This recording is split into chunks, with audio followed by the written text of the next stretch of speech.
Hello viewers, welcome to C programming tutorial series. आज हम C programming में scanf का यूज़ करने का तरीका सीखेंगे। उससे पहले दो इंटीजर नंबर की एडिशन का एक सिंपल प्रोग्राम करते हैं। तो सबसे पहले हम हेडर फाइल्स ऐड करेंगे, stdio.h एंड conio.h।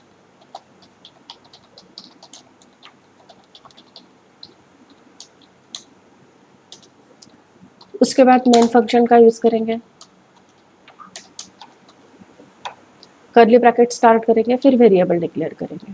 अब दो इंटीजर नंबर की एडिशन करनी है तो इंट कीवर्ड हम यूज़ करेंगे एंड वेरिएबल ए बी नाम ले लिया। आंसर स्टोर करने के लिए सम के वेरिएबल में यूज़ कर रही हूँ। यहाँ पे वेरिएबल की वैल्यू हम डायरेक्टली असाइन कर रहे हैं, उसके लिए सिंगल इक्वल ऑपरेटर का यूज़ किया, a = 6। तो ये सिंगल इक्वल जो ऑपरेटर है उसे असाइनमेंट ऑपरेटर कहा जाता है। सेम दूसरे वेरिएबल की भी वैल्यू असाइन कर ली। अब हमें कैलकुलेशन करनी है। कैलकुलेशन करने के लिए हम मैथ्स में सम = a + b लिख सकते हैं या a + b = सम, ये दोनों तरीका यूज़ कर सकते हैं।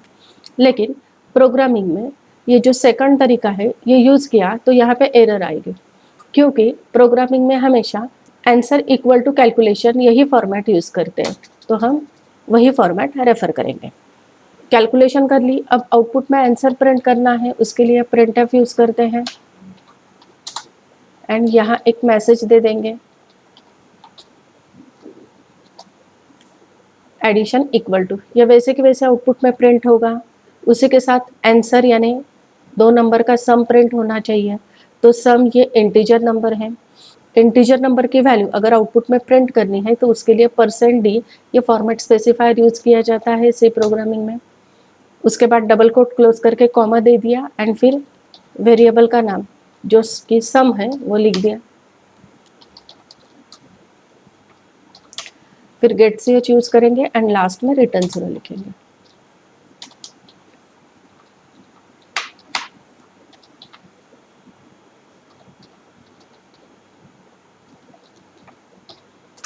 चलिए प्रोग्राम कंपाइल करके देखते हैं। यहाँ पे 0 एरर दिखाई दे रही है। अब इसे रन करते हैं।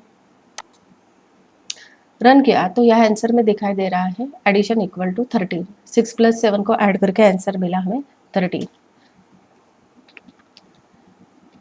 इस प्रोग्राम में हमने a एंड b दोनों वेरिएबल की वैल्यू डायरेक्टली प्रोग्राम में असाइन की है। उसके अलावा यही प्रोग्राम हम यूजिंग स्कैनफ भी कर सकते हैं।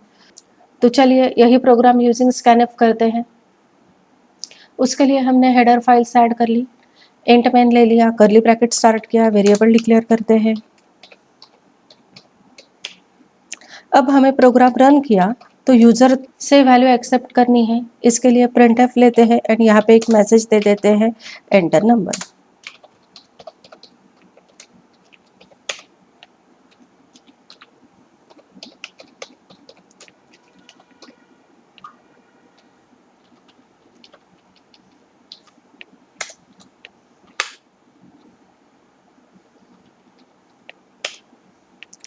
यूज़र से वैल्यू लेनी है, उसके लिए स्कैनफ लिखते हैं।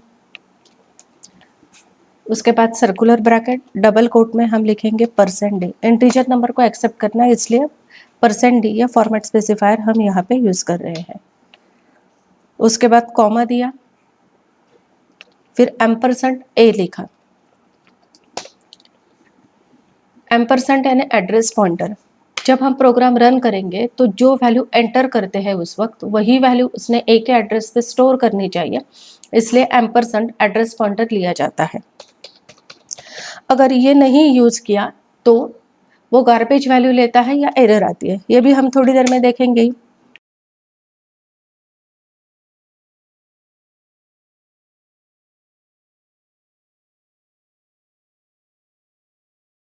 और एक नंबर एक्सेप्ट करना है यूज़र थ्रू, उसके लिए फिर से एक printf लिखा, उसमें मैसेज दे दिया हमने फिर से एंटर अ नंबर। दूसरे नंबर के लिए और एक स्कैनफ ले रहे हैं, उसमें %d लेंगे एंड फिर कॉमा देके एम्परसेंट लिख के वेरिएबल का नाम दे देंगे। एडिशन करनी है तो एडिशन का फॉर्मेट वही आएगा, sum is equal to a plus B. अब आउटपुट में आंसर प्रिंट करना है तो प्रिंटफ यूज करेंगे एंड यहाँ लिख देंगे addition equal to % d comma सम।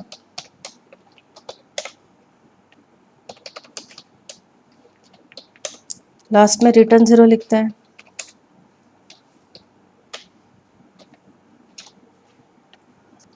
अब कंपाइल करते हैं। कंपाइल करने के बाद यहाँ 0 एरर दिखाई दे रही है। रन करते हैं। रन करने के बाद यहाँ मैसेज आ रहा है एंटर अ नंबर। कोई भी नंबर एंटर कीजिए, जैसे कि मैंने यहाँ लिखा 5। फिर से एंटर किया तो एंटर अ नंबर मैसेज आ गया। दूसरा नंबर मैंने 10 एंटर किया तो आउटपुट का आंसर दिखाई दिया एडिशन इक्वल टू 15। इस प्रोग्राम में हमने 2 इंटीजर नंबर एक्सेप्ट करने हैं तो 2 स्कैनएफ यूज किया है। 2 स्कैनएफ के अलावा यही प्रोग्राम हम यूजिंग सिंगल स्कैनएफ भी कर सकते हैं। चलिए उसके लिए यही प्रोग्राम एडिट करते हैं। तो यहाँ चेंजेस कहाँ करेंगे हम, प्रिंटएफ जो है प्रिंटएफ में चेंज करेंगे। यहाँ लिखेंगे एंटर 2 नंबर्स। उसके बाद स्कैनएफ में चेंज करेंगे। एक ही स्कैनएफ में 2 नंबर एक्सेप्ट करने हैं तो 2 बार % डी लिखेंगे एंड %a के बाद कॉमा देंगे एंड फिर उसी के आगे %b लिख देंगे। अब दूसरे स्कैनएफ की जरूरी नहीं है।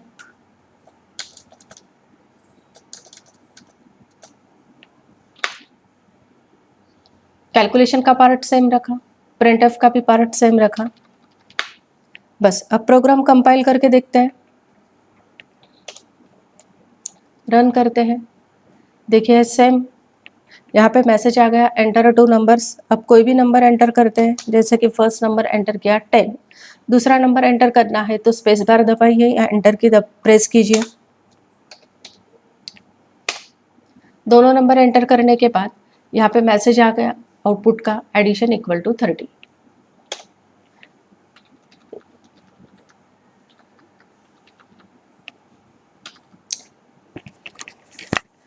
अब यहाँ पे हमने स्कैनएफ में एम्परसेंट यूज किया है। एम्परसेंट यानी एड्रेस पॉइंटर, वो जो यूज किया है उसे रिमूव करके देखते हैं।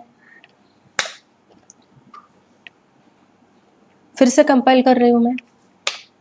एरर कुछ भी नहीं दिखाई दी। अब रन करके देखते हैं। रन किया तो यहाँ पे मैसेज दिखाई दे रहा है एंटर 2 नंबर्स। 2 नंबर एंटर कर दिया 10 एंड 20। अब आउटपुट देखते हैं तो आउटपुट यहाँ पे गलत दिखाई दे रहा है, कोई तो गार्बेज नंबर दिखाई दे रहा है।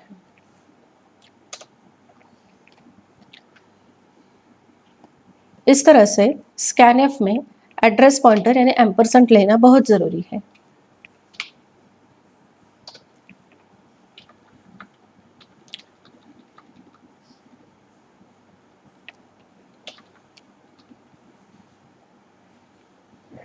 अब ये जो प्रोग्राम है यहाँ पे हमने 2 इंटीजर नंबर्स के एडिशन की है।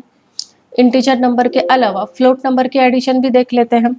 फ्लोट नंबर की एडिशन करनी है तो यहाँ पे फ्लोट नंबर को डिक्लेयर करने के लिए फ्लोट ये कीवर्ड यूज करेंगे।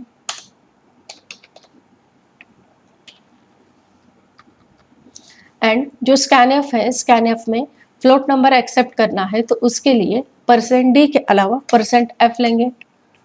2 फ्लोट नंबर लेने हैं इसलिए 2 बार %f लेंगे। बाकी कैलकुलेशन का पार्ट सेम रहेगा और चेंज प्रिंटएफ में होगा। प्रिंटएफ में हमें सम प्रिंट करना है, सम भी फ्लोट नंबर है तो उसके लिए भी %d के अलावा %f ये फॉर्मेट स्पेसिफायर हम यूज करेंगे। बाकी का प्रोग्राम हमारा सेम है, कुछ चेंजेस नहीं किए।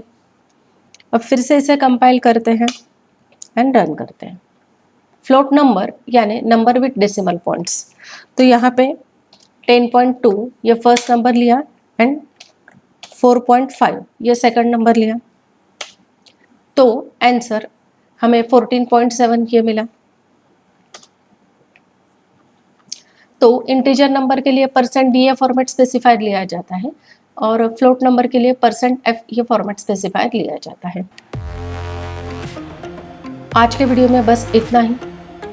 और हाँ, अगर आप इस चैनल पे नए हैं तो कृपया लाइक, सब्सक्राइब और शेयर ज़रूर कीजिए। Thank you very much.